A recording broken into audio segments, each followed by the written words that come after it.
Right there, everyone. President Trump has in fact stated that he's looking to defund the World Health Organization as GOP senators rally around his call to discipline this central globalist institution. So we're going to take a look at what Trump and the Republicans are proposing in terms of pulling funds from the WHO and how it's all just par for the course, the beginning of the end for other major globalist institutions in the midst of this pandemic. I think you'd absolutely love it. Greetings, everyone. Dr. Steve here with you.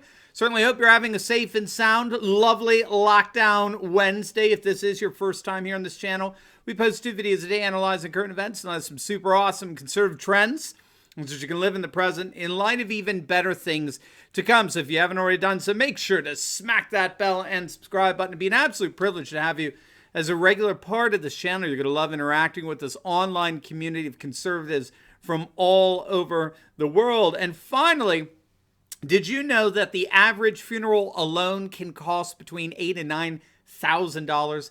Having no insurance when you die can leave your loved ones with a huge bill to deal with, and obviously no one wants that. But you can take control of your family's destiny today and have the satisfaction that they'll be financially taken care of. So make sure to click on the link below and visit our good friends over at ratefamily.com and get a free quote. And the best part is that even if you've been turned down before, they guarantee coverage for everybody, no matter the situation. So don't wait. Click on that link below and visit ratefamily.com or simply give them a call at 1-855-919-RATE.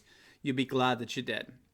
All right, gang, let's dive right in here. It's being reported that top Republican senators are rallying around President Trump's suggestion the other day that the United States will indeed pull its funding for the World Health Organization, the WHO, because of its pro-China bias and cover-up. You may have heard that just the other day, Trump criticizes the WHO at the White House Coronavirus Task Force briefing, which again, I'll remind you, has effectively been canceled by CNN and MSNBC.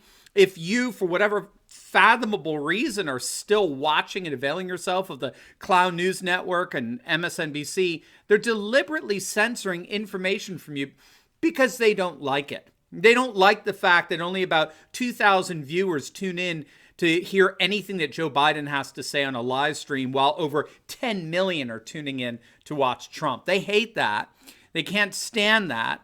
They utterly can't stand you, and they can't stand how you could give Trump's approval ratings the highest he's ever had. But I digress. During one of the latest task force briefings, that Trump said that the WHO's resistance against his travel ban that he implemented against China back in January, along with their obviously botched coronavirus response, it prompted him to reconsider any funds being given to the WHO. Now, he did appear to walk back on that remark at one point when he was questioned by one of the hecklers, reporters, about whether this was good timing for withholding funding. And he responded by saying, look, I didn't say I was definitely going to withhold funds, but I am going to be considering it.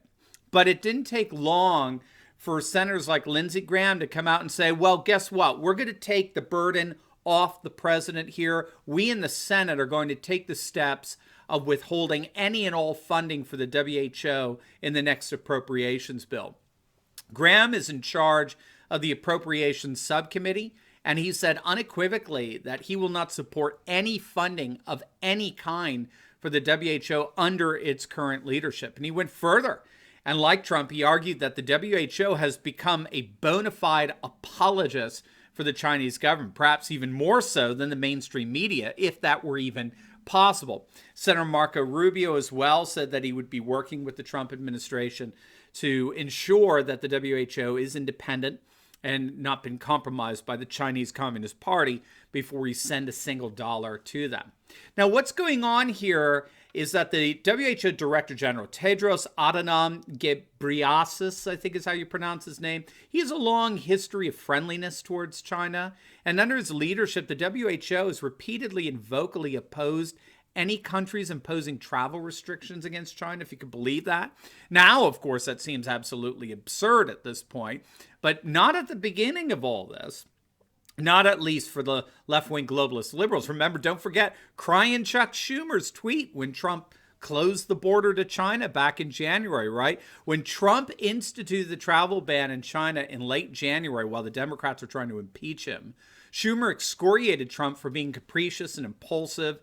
and that the closing of the border to China was more an extension of Trump's war on immigrants. Don't forget that, because obviously that tweet has since been deleted from Schumer's Twitter feed. But this WHO director was saying the same kinds of things.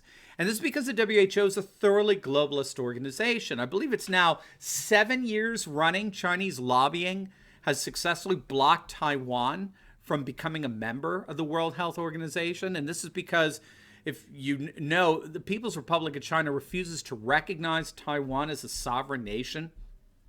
It sees it instead as a wayward province. And it's convinced the WHO to view Taiwan in the same way. And so the WHO has a long track record of highly sympathetic tendencies towards the Beijing version of globalization. And it shouldn't be any surprise to us that given China's role in the coronavirus pandemic, the WHO is getting significant backlash right now, for sure. But what's happening to the WHO and what appears to be an inevitable weakening of this all-important globalist institution, it seems to be just par for the course with other globalist institutions. A number of key globalist structures are beginning to crack. Perhaps first and foremost is China itself, which, as we've pointed out a number of times on this channel, represents an alternative globalism to that of Brussels in Europe or here in the United States. China's Belt and Road Initiative has sought to recalibrate political and economic life around Beijing. And up until this pandemic, it was largely successful in doing that, just like we saw with the pressure that was put on the World Health Organization to continuously deny Taiwan membership. But now it looks like China's dominance over global manufacturing has finally come to an end. As has been widely reported, the coronavirus has reinforced concerns about the fact that, as was Barron's is reporting, 80% of the active pharmaceutical ingredients in the United States medications are actually produced abroad, mainly in China, including over 97% of our antibiotics. So from a geoeconomic perspective, those days are over. The pandemic demonstrates why America needs to be more self-reliant when it comes to making essential products like penicillin, for example. In fact, you've heard even leftist leaders like Macron in France make similar promises when it comes to French national security on how they're going to have to be more self-reliant, far less reliant on Europe as a whole in their manufacturing. In fact, the coronavirus has completely ripped to shreds the global supply chains that connected manufacturers, who were primarily in the third world nations and consumers, with consumers who are primarily in the so-called first world. So just to give you an example of this, port traffic in Los Angeles, which is the largest port in the United States, declined by an astonishing 25% in February. I mean, that's how horrific the supply chains have been infected with this virus. And then after seeing the erosion of the World Health Organization and the globalist aspirations of Beijing and the disruption of the international supply chain, then you go and you look at Brussels, and things look even worse. We just did a video a couple of days back that found that we may indeed be seeing the end of the EU. I mean, it's imploding right before our very eyes. And I'm not kidding. That's not even exaggeration at this point. A number of articles have been written over the last week or so detailing precisely why the bullies in Brussels are panicked. They're seeing nothing less than the collapse of the EU as we've known it happening right now in the midst of this pandemic. The lack of European unity is putting the entire union in grave danger. And this is coming from the 94-year-old former president of the European Commission, Jacques Delors. He sees the union as more fragile right now as we speak than it's ever been. Now, keep in mind, this fellow Jacques Delors played a pivotal role in the actual formation of the EU itself. But he says that the coronavirus is putting the entire European project, in his words, in mortal danger. Okay, so the bloc is currently in mortal danger, and Natalie Tocci, who's the director of the International Affairs Institute in Italy, told the Washington Post the other day that if European nations continue to look inward for solutions to this virus pandemic, and if the centralized European government in Brussels continues to look incompetent and inept throughout this entire process, that very well could be the straw that broke the camel's back. That could be it. With a successful Brexit in the background, you have more and more populations and nations considering a comparable break with Brussels. So this is what we're going to have to be keeping our eyes on, the extent to which globalist structures and institutions like the WHO begin collapsing under the weight of a renewed sense of nationalist populist sentiments that have, in many respects, taken over the world as a direct response to the coronavirus epidemic. We are in some very, very interesting times indeed.